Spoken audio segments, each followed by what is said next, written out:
Welcome to Heartbreak Chronicles.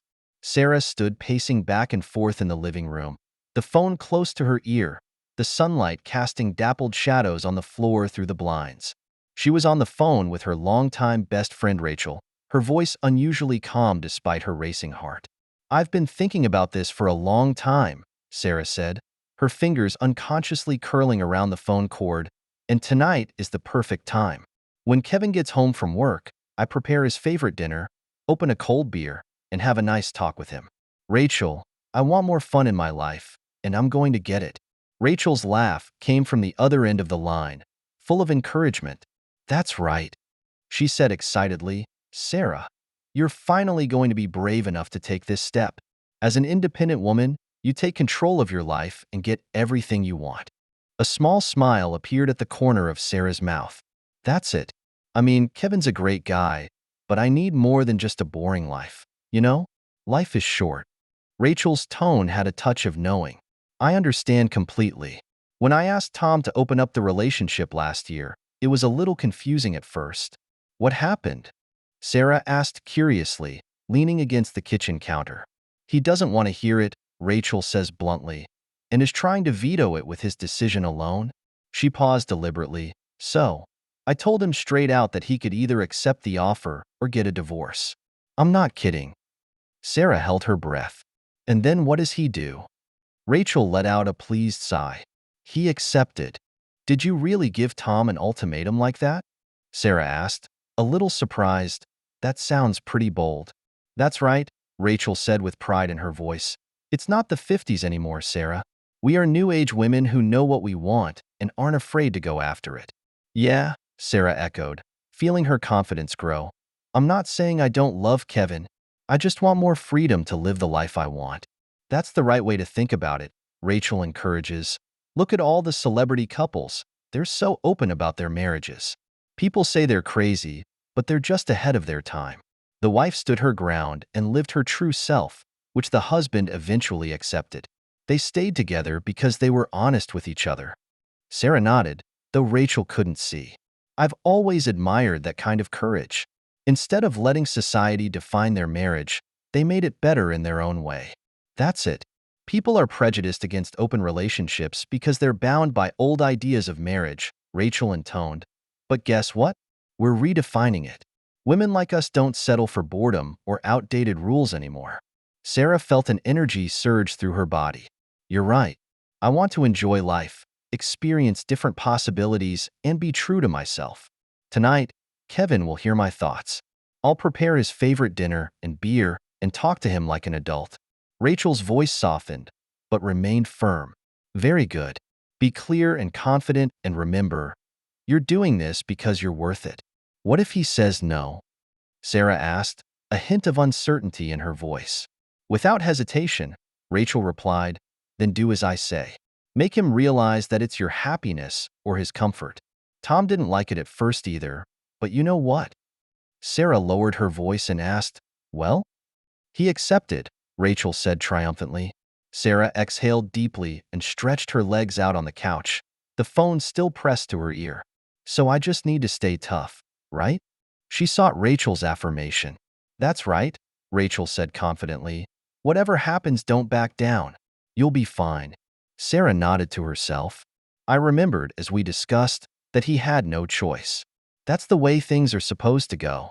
If he really loved me, he'd let me do it for my own happiness." "Exactly," Rachel emphasized.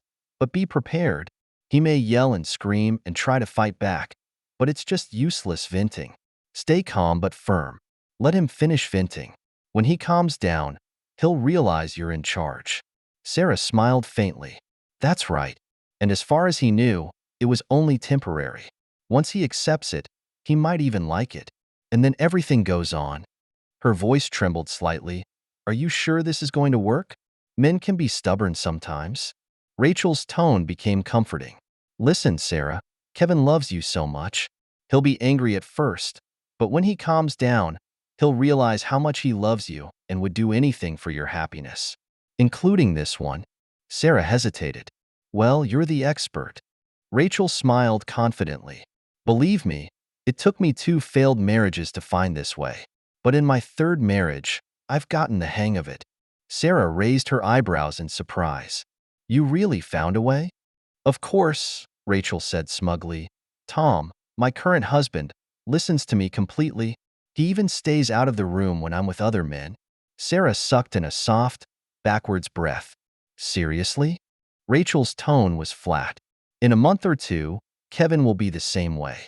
Then you'll have the best of both worlds, the security of marriage and the pleasure of another man. Sarah leaned back on the couch, digesting Rachel's confident words. You make it all sound so easy, she said with a few nervous laughs. It's all a matter of mindset, Sarah, Rachel reassured her.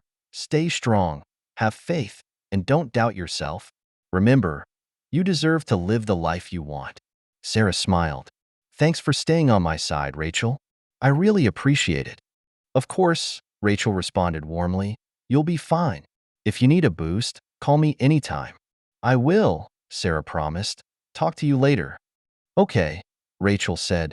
Take care, Sarah. You too, Rachel. Bye. They said their pleasant goodbyes and hung up, Sarah sitting there in deep thought, mentally preparing herself for the upcoming conversation.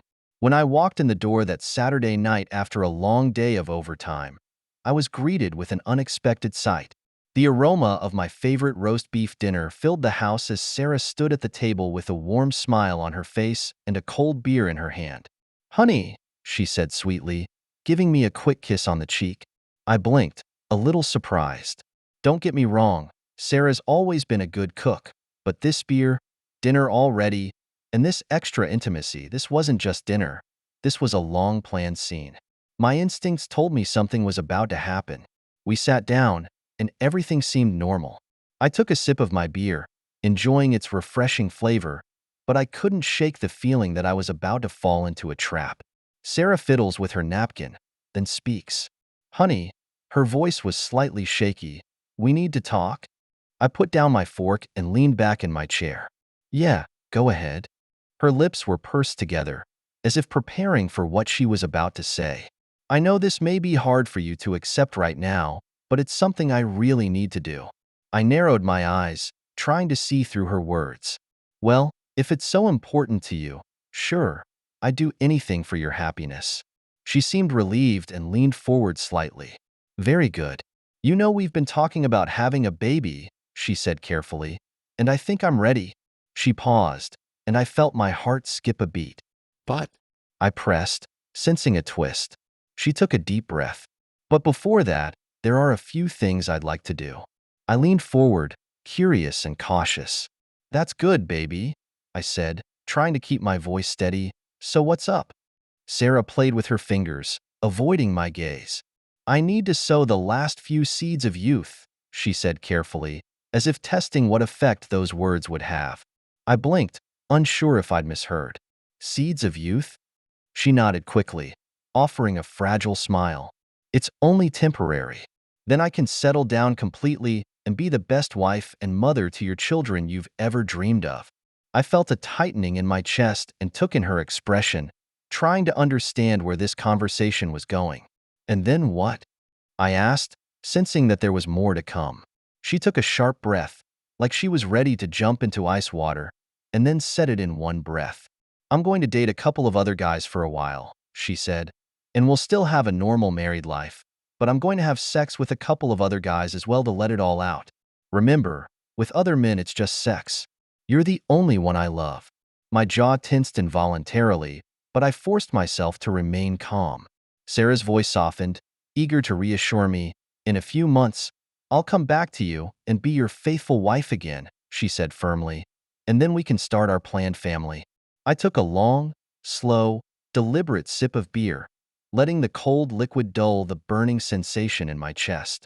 Placing the bottle gently on the table with a soft clink, I leaned back in my chair and locked eyes with Sarah. It doesn't sound like you're asking for my permission, I said calmly, even though my insides were churning. I think you've made up your mind. She opened her mouth, probably to say something comforting, but I raised my hand to stop her.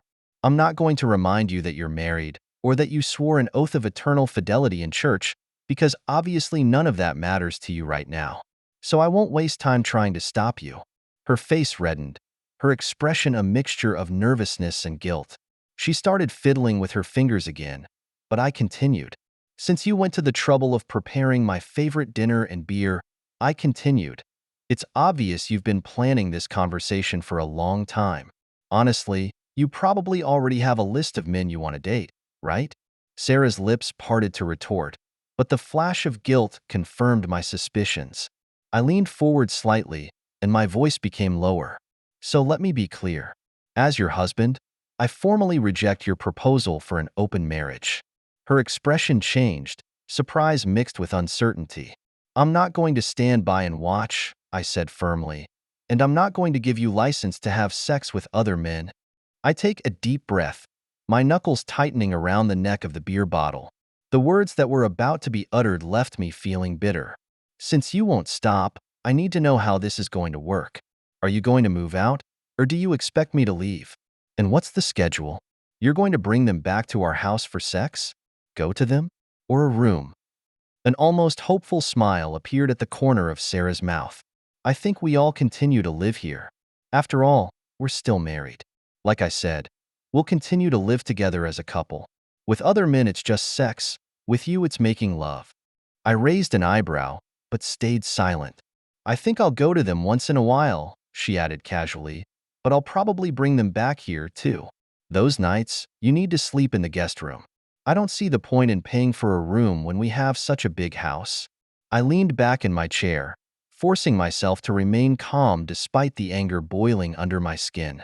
Let me make it perfectly clear, I said, my voice hard and slow, that as long as I am in this house, you are not to bring any man in.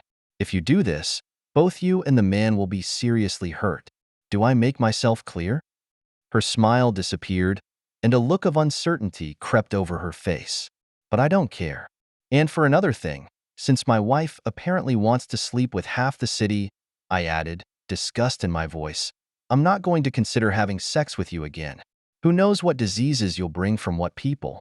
So forget that part about having sex. Sarah's voice softened, but that didn't make her words any easier to take. Well, Kevin, she said almost with regret, I can't say I'm not disappointed in that. After all, I love you and have enjoyed our intimate moments, but I understand your concern. I guess I'll just have to live with that. I leaned back in my chair, arms crossed tightly over my chest. So, I asked flatly, when are you going to start your little adventure? A hint of excitement returned to her face, and she smiled. Well, Rachel and I have plans to go to the club tomorrow night and meet up with some coworkers. I'm not sure what's going to happen, but I might bring one of them back for the night. My jaw tensed, but I kept my voice steady. She continued, completely oblivious to the tension. Since you're not even going to have sex with me while I'm doing this, maybe you'd better move to the guest room for the next couple months. I stood up slowly. Don't worry, I said coldly. I'll make sure to move out before you get back tomorrow night. I stood in front of the full-length mirror and scrutinized my reflection. This black dress is one of my favorite dresses. The cut is just right and frames my curves perfectly. The hem of the skirt swings gently, shimmering with a faint luster. I haven't worn this dress in over a year, but every time I wear it, I feel renewed, like I'm back to my youngest and most beautiful days. Wearing it tonight feels different, like a symbol of the new life I'm about to begin. I added a little more lipstick, and the deep red lip gloss made my makeup look even more inviting. At this moment, the woman in the mirror looked so confident, so full of charm. Well, Kevin, I said as I fixed my hair, making sure my tone was light and casual, I'm going out. I'll be back around 1 a.m. You don't have to wait for me. I paused, the corners of my mouth turning up slightly. Besides, I probably won't be coming back alone. Kevin was packing up his things in his room, and when he heard me, he paused in his movements for a split second. I saw him look up and a soft, almost imperceptible expression flashed across his face. Don't worry, honey. By the time you get back, I'll have moved out. I laughed softly, a strange sense of relief welling up inside me. It all happened so fast, but somehow I felt like everything was on the right track. Kevin will move to the guest room, and I'll start exploring new possibilities. That's the change I wanted, isn't it? Very well, I nodded, turning toward the door. The heels made a crisp sound on the wooden floor, Take care of yourself, Kevin. Goodbye, Sarah, he whispered, without looking up, but there seemed to be some implied emotion in his voice that I could not understand for a moment. I took one last look at his back and closed the door gently. When the door lock clicked, an unprecedented sense of freedom swept through his body. Like a butterfly finally breaking free of its cocoon, I am stepping out of the past and into a future that I will define for myself. The atmosphere in the bar was exactly what I needed. The music is energizing, the lights are flashing, and there is excitement in the air. Rachel was already there waiting for me, sitting with two good-looking men. Daniel and William are both senior account executives at the company, dressed in suits and elegant demeanor. I've heard rumors about them around the office for a long time. Not only do they excel at their jobs, but they're also pretty amazing in certain private situations. Although Kevin is good at this too. Now I finally have the opportunity to explore and experience more possibilities. The thought sent a shiver of excitement through me. Sarah, you look amazing. Rachel stood up and hugged me. She smelled faintly of perfume. That dress was made for you. Thanks, I said with a smile, noticing both Daniel and William's eyes fall on me. So, Kevin really did move into the guest room? Rachel asked as she poured me a drink. There was a hint of intrigue in her tone, as if she had already anticipated this outcome. Yeah, I took a sip of my wine, feeling the aroma of it bloom on my tongue. He promised to have it moved by the time I got back. Daniel raised an eyebrow, his dark brown eyes sparkling with amusement. Did he really say that? That's right, I smiled smugly, feeling the alcohol begin to flow through my veins. His exact words were, by the time you get back, I'll have moved out. We both laughed, and there was a certain tacit understanding in the air. William shook the whiskey in his hand and joked, I was going to see if I could get the poor little thing to just watch us do it. Maybe after I've coached him for a week or two, I said with a big smile, feeling more relaxed than ever. This is the life I want, full of excitement and possibilities. Then I looked at Daniel and William and purposely pouted my lips. But first, why haven't either of you asked me to dance yet? Daniel gave a charming smile and stood up gracefully. William was close behind, and there was a certain blaze in their eyes that I knew all too well. The rhythm of the music was beating all around us, and I could feel my heart beating faster. The atmosphere on the dance floor was mesmerizing. Daniel's hand was on my waist, a gesture that was both elegant and ambiguous. William whispered sweet nothings in my ear, his warm breath tickling my skin slightly. This feeling of being pursued and desired mesmerizes me. The night passed with laughter and ambiguity, and I finally decided to take Daniel home. Rachel, on the other hand, chose William, and we winked at each other as we each left with our prey. On the drive home, my heart was still beating fast, both from anticipation and a secret nervousness. It was dark when I walked in, so it looked like Kevin was already asleep. Good. We don't need an audience tonight either. I led Daniel through the hallway to my bedroom. The moment I pushed the door open, I noticed that Kevin's things were indeed gone. I couldn't help but feel a twinge of satisfaction that he had kept his word and moved to the guest room. Maybe tomorrow we should make him something nice to eat for his obedience. But right now, my attention was completely drawn to Daniel. He's a great kisser and his body is as amazing as rumor has it. We had a crazy night until he had to rush home to be with his wife and kids. I put on my silk robe and walked to the kitchen to make a cup of coffee. However, my mood suddenly got a little worse when I realized that Kevin didn't have his coffee ready as usual. It was almost 8 o'clock, and he usually had everything ready by this time. After such an exhausting night, I should have had strong coffee and a delicious breakfast waiting for me.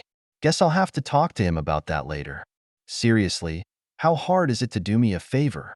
I huffed and puffed, grabbed a bagel to fill me up, and went to take a shower. Nothing special was planned, so I just threw on an old t-shirt and shorts. Just as I was tying my wet hair into a ponytail, the phone rang. Hey, Mel, came a familiar voice. It was Rachel. Hey, I replied as I fixed my hair. How did Daniel do last night? Great. Everything went just as I expected. The pleasure in Rachel's voice was palpable. How did Kevin react this morning? I'm not sure. I sighed. Honestly, I'm a little pissed off. I can't believe he's still sleeping.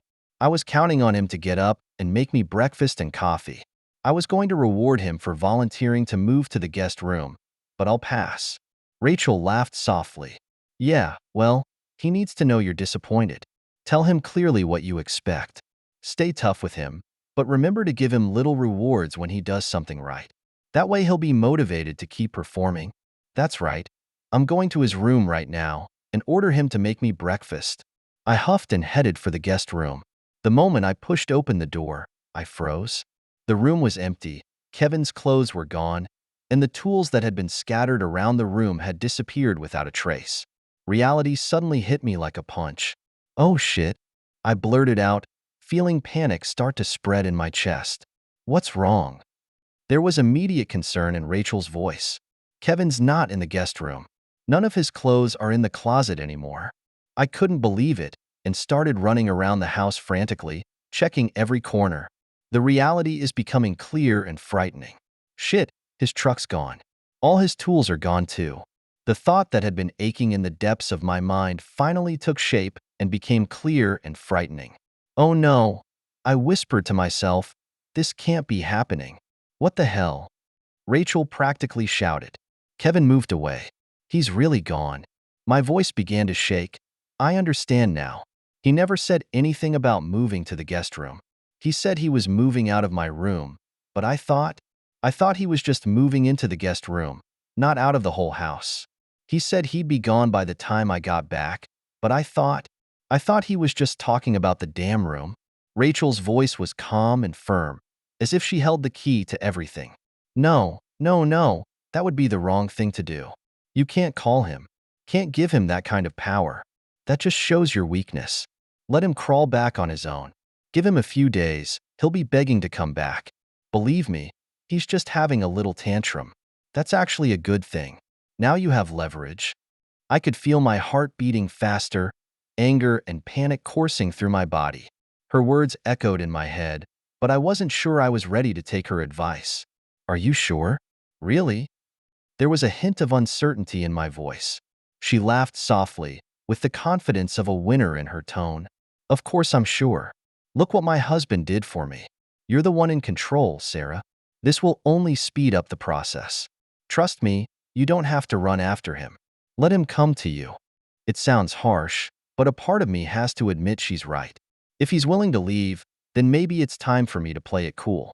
It's time for him to realize what he's about to lose.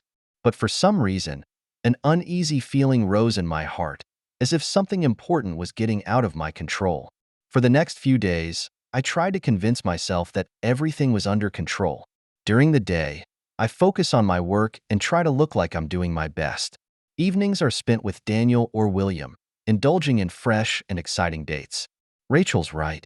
The freedom is exciting. But whenever I was alone in the dead of night, that lingering feeling of unease would creep up on me, like a lingering shadow. Kevin's departure was unexpected, but I've been trying to convince myself that it's only temporary. As Rachel had emphasized over and over again, men do impulsive things in the heat of the moment. He'll come back when he calms down and realizes how childish he's acting. On the third night, Daniel and I had dinner at a fancy restaurant. Candlelight reflected on his handsome face, and the red wine shimmered seductively in the crystal glass. He ran his hand over the back of mine, his eyes full of suggestive anticipation. "You're a fascinating woman, Sarah," he whispered, "and Kevin was a fool to let you go." I forced a smile, suddenly feeling a little uncomfortable. That somehow reminded me of the look on Kevin's face when he left, a look that was so calm it was a little scary. But I quickly pushed the thought out of my mind and took another sip of red wine. On the fourth day, William and I spent a passionate afternoon in his apartment. But as I drove home alone, that uneasy feeling returned. The house seemed so empty, so quiet. Kevin's scent seemed to remain in the air, but the man had vanished without a trace.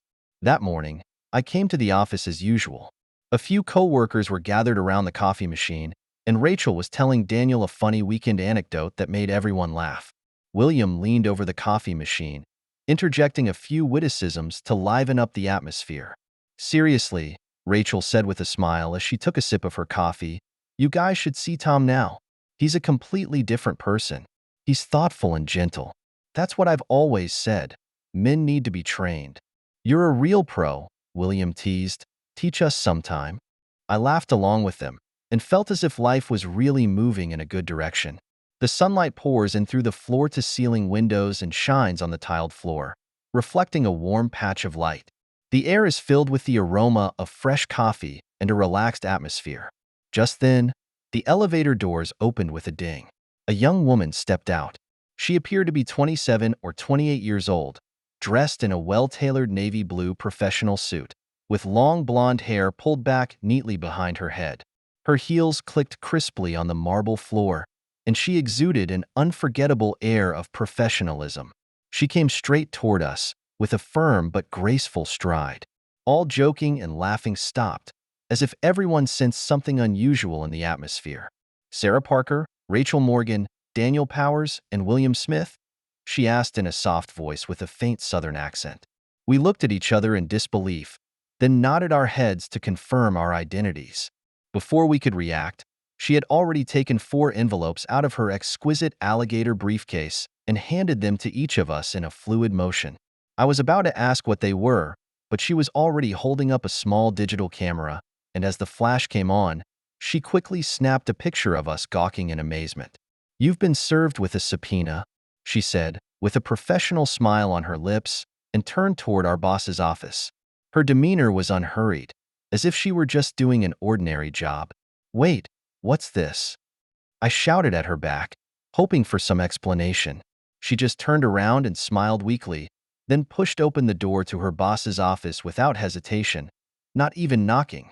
Within a minute of our shocked stares, she reappeared in the doorway, still wearing that disturbing smile on her face. "Have a nice day." She sounded almost cheerful and left the building with a flourish, leaving us standing there with those mysterious envelopes in our hands. All the colleagues around us stopped what they were doing, and their eyes darted back and forth between us and the envelopes. There was an eerie tension in the air. We looked at each other in disbelief and tore open the envelope almost simultaneously. I felt my heart skip a beat when I saw the words "Petition for Dissolution of Marriage" in bold letters on the header of the document. My eyes quickly scanned the contents of the document, and when I saw adultery listed as the reason for the divorce, I suddenly lost the strength in my legs and had to hold on to the table beside me in order to stand still. My hands were shaking slightly, and my brain was frantically trying to make sense of what was happening in front of me. This can't be true. This has to be some kind of terrible joke. Just then, Daniel and William's cell phones rang at the same time. They took out their cell phones and glanced at the screen. Their faces instantly became whiter than paper. "Shit," they whimpered in unison, their voices filled with fear and despair. "We don't need to explain. We all know what happened." They were staring at their cell phone screens, apparently having received evidence of their affair. Their family life is about to fall apart completely. "Damn, this can't be right," Daniel whispered, his fingers gripping his cell phone so tightly that his knuckles turned white. William couldn't even speak, just stared blankly at the screen as if it hid some horrible monster. Rachel's face also turned unusually ugly. Her lips quivered as she looked over the papers in her hands. "This can't be. How could Tom?" Her voice trailed off and finally disappeared altogether. "I can't believe it's come to this. Only a few minutes ago, we were laughing and enjoying our morning coffee. And now, with a divorce document in each of our hands, these men around us are about to lose their families and their marriages." It was so sudden, so surreal. Suddenly, there was a deafening roar from the boss's office. "What the fuck is going on here?" I shuddered at the sudden roar. A few moments later, the boss violently pushed open the office door. His face flushed red and his angry gaze looked like it was about to burst into flames. His tie was askew, and he was obviously furious at the sudden news. "You, come in here right now." His voice echoed throughout the office, and everyone involuntarily shrank. I froze in place and felt my stomach turn. It's not good, that's for sure. We didn't even have to exchange glances or say anything. With our heads down, we walked into his office one by one, amidst the sympathetic or gloating glances of our colleagues, each of us speculating about the nightmare that awaited us. As I passed him, I could feel his hot gaze following us. The door slammed shut behind us with an alarming thud. I felt my heart beating so fast it almost jumped out of my chest. To say this sucks is an understatement. The boss sat down on his ass in his leather chair, which let out an overburdened groan. He had a document spread out on his desk that looked very much like the one we had received, but was obviously more detailed. "Can you brainless idiots at least tell me," he said through gritted teeth, "that this shit didn't happen on company time and company grounds?" No one dared to speak. The air seemed to freeze. "Well, let me explain it to you," he continued to roar. "Our company is being sued because apparently Miss Sarah Parker couldn't keep her hands off her legs. Mr. Powers and Mr. Smith couldn't keep their dicks out of their mouths, and Rachel Morgan decided she wanted to be the mastermind of this shit. Now, tell me, are these charges invalid?" Once again, there was a dead silence. I could hear my own rapid heartbeat. "You'd better pray that this doesn't get screwed up," he said with menace in his voice, "or you can say goodbye to your careers forever." We walked out of the office like lost dogs. I finally realized what I was really doing. For days, I've been lying to myself that I'm in control, that this so-called open marriage is just a way to enjoy life, a means to be free. I convinced myself that Kevin would eventually give in, that he would come crawling back to me when he realized that I was the one in control. But right now, as I stand here, holding the cold divorce papers in my hands, reality has finally hit me hard. It's not a fun game. It's not a power struggle. It was a complete disaster, and I had no idea how it was going to end. My heart was beating frantically, and my fingers trembled as I scrolled through my cell phone's contact list, hoping to find anyone who might know Kevin's whereabouts. But every time I called, the same cold silence awaited me. No one knows where he is. No one has heard from him. He just disappeared completely, as if he had never existed. Shit. I cursed under my breath, frustration and panic mixing together. My knuckles turned white as I gripped the phone tightly. Does he really have to go away like this forever? Why did you have to isolate me completely in this way? At this moment, I finally realized that maybe I had been wrong from the beginning. Things started to get out of hand quickly. I tried to contact every one of Kevin's friends, texting them, calling them, even going to their hangouts and waiting for them. But all these efforts have gone unanswered. It's like Kevin just disappeared into thin air. He's all but vanished from my world. And things are getting even worse in the company. The boss called us into his office almost every day to ask for details. People from the legal department started coming in and out of the office, and everyone looked at us with a strange look in their eyes. "Are you okay?" Rachel stopped me in the pantry one afternoon. She didn't look too good either. Her face was pale, and there were obvious dark circles under her eyes. "I don't know," I answered honestly. "It's all so crazy. What about you? How's it going with Tom?" Rachel laughed bitterly. "Awful. He's a completely different person. He's cold. Last night Her voice caught. "He kicked me out of the house. Said he wouldn't let me in for anything." I looked at her in shock. The woman who just a few days ago had been so confident that she was in complete control now seemed so fragile. "Where do you live now?" "Staying in a motel for now." She wiped her eyes. "Sarah, did we do something wrong?" I opened my mouth to say something comforting, but realized I couldn't say anything. Because I know that we're wrong, and we're very wrong. Things got worse in the second week. I was notified by the court that I was required to appear in court. When I walked into the courtroom, I saw Kevin sitting there, suit on, calm expression on his face. It was the first time I'd seen him since that night, and he didn't even look at me. Then the evidence began to be presented. My heart almost stopped. There were photos, videos, text messages, even surveillance footage of me flirting with Daniel and William in the office. Everything was recorded in detail, and nothing was left out. I was sitting there, feeling like I had been stripped naked and put on display for all to see, with no place to hide. "These are carefully collected pieces of evidence," Kevin's attorney said, "that clearly show that the defendant had inappropriate relationships with multiple people during the marriage. Not only that, but these behaviors seriously impact the professional environment in the workplace."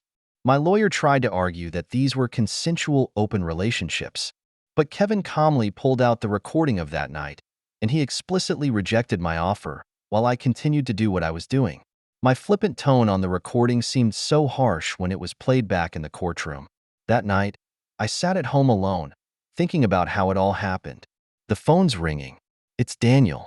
"Sarah, I'm sorry, his voice sounded tired. My wife got all the evidence. I, I have to choose my family.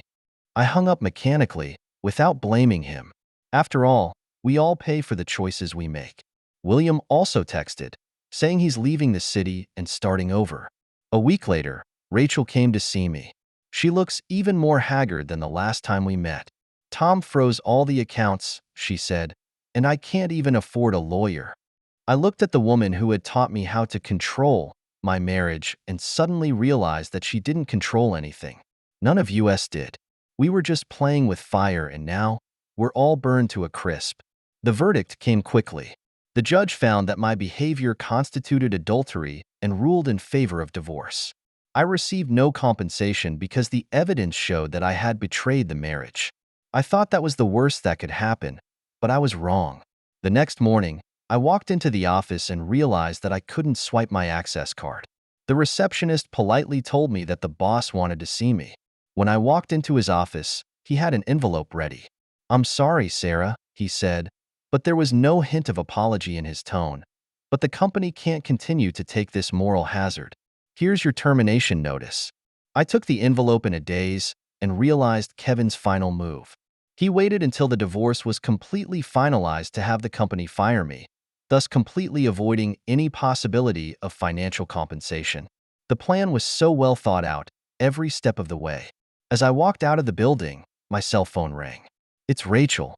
"Sarah." Her voice sounded weak. "You know what? Turns out Tom knew all along. He wasn't the type to take it quietly. He's been waiting to gather enough evidence. Now he's not only divorcing me, he's suing me. I'm screwed." I leaned back on a bench by the side of the road and watched the crowds come and go. Once, I thought I was smart. I thought I was in charge. Rachel is right. We are indeed redefining marriage, but not in the way we thought. We've redefined the way it destroys. Kevin won, but it wasn't an ordinary win. It was a well-planned revenge, with every step calculated just right. He knows when to keep quiet and when to strike. And when I thought I was in control, I lost it all. Daniel and William are forced to leave the city after a divorce case and the loss of their jobs. Rachel had to move back home after losing everything. And I, standing outside the company building with a dismissal notice in my hand, finally realized a simple truth.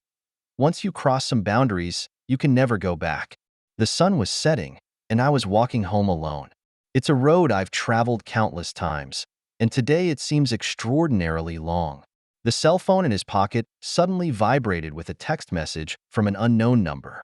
"Sarah, I want you to understand that this isn't revenge. This is a choice. You chose to betray.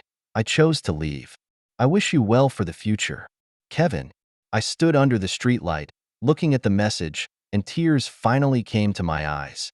It was at this moment that I truly understood that sometimes the worst thing is not to lose everything, but to realize that it was all my own doing. Those fantasies of freedom and power are ultimately just a game in which everyone loses. Kevin, however, has shown me through his actions that true power does not lie in controlling others, but in having the courage to let go, the wisdom to wait, and the ability to make the right choice at the right time. It took everything I had to finally realize that lesson. That's the end of today's story. For more captivating tales, hit subscribe and never miss an episode.